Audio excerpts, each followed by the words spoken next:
Assalamu alaikum dear students. Today our Urdu work is Imla.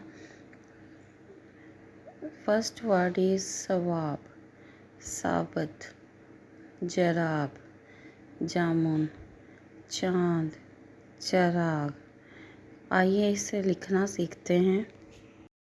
सबसे पहले हम ऊपर क्लास वर्क लिखेंगे। इमला, डेट, सूप, से की छोटी शक्ल और ये वाव की फॉर्मेशन।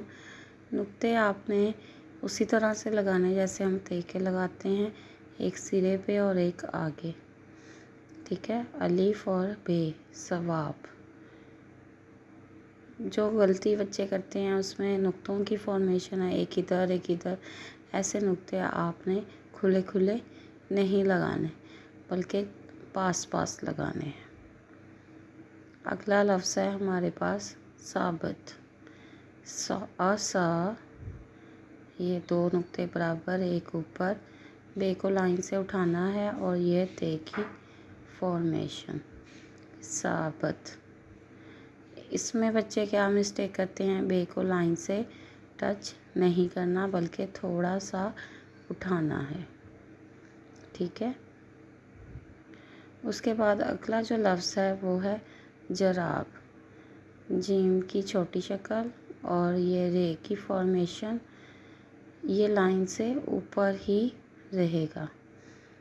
इसमें बच्चे ये मिस्टेक करते हैं कि जीम को और लाइन से नीचे ले जाते हैं, ये रॉन्ग है। ये जब रे से मिलेगा तो ये लाइन से ऊपर ही रहेगा। अगला लफ्ज़ है जामुन। जा, नुक्ता नीचे, मीम की छोटी शक्ल और ये नू, जामुन इसके ऊपर पेश, जामुन। ठीक है बेटा, इस तरह से लिखना है आपने। उससे अगला लफ्ज़ है हमारे पास चांद।